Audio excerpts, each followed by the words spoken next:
Well, vigils were held here and in Baton Rouge today for a Southern University student who died suddenly last week, as we learn more details about what led to that tragedy. Good evening and thanks for joining us. I'm Sharice Gibson.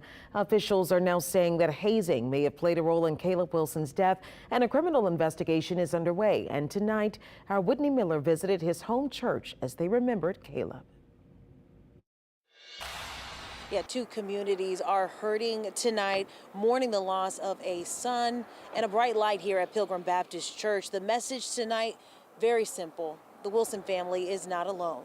Jesus, Jesus, Jesus. The sound of music. Tonight, God, we need you to perform. And strong prayers filled the sanctuary of Pilgrim Baptist Church Wednesday. God, we pray, Lord, that you would put your arms around them and let them know that you're right there with them. Hold them, God, like no one else can. Prayers that God wraps his loving arms around the church family of 20-year-old Caleb Wilson. Just funny, just always, just a thrill to be around. There was nothing that I can say that you can dislike about Caleb. You was having a bad day, you go walk up to Caleb, Caleb got a joke for you. The young musician played for the Roots of Music as a child, and he was in the Warren Easton High School band. At Southern, he was a member of the Human Jukebox. Well, you know, he played his trumpet, and so many times when he was in from college, he would play for one of our worship services. Wilson died just last week in what investigators say may have been an Omega Psi hazing incident. Wednesday, university officials announced they are continuing an internal investigation into what they are calling unsanctioned off-campus activities. Our partners at WBRZ say a source close to the investigation claims Wilson was punched in the chest before collapsing, and that the fraternity ritual allegedly took place at a warehouse and not at a park, as previously reported to authorities. The district attorney's office says arrests could be imminent.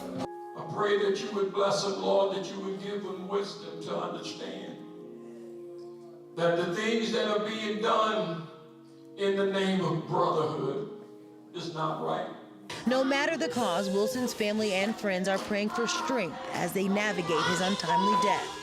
And the church had a grief counselor here tonight to offer his services to this congregation. For now, in Kenner, Whitney Miller, WWL, Louisiana.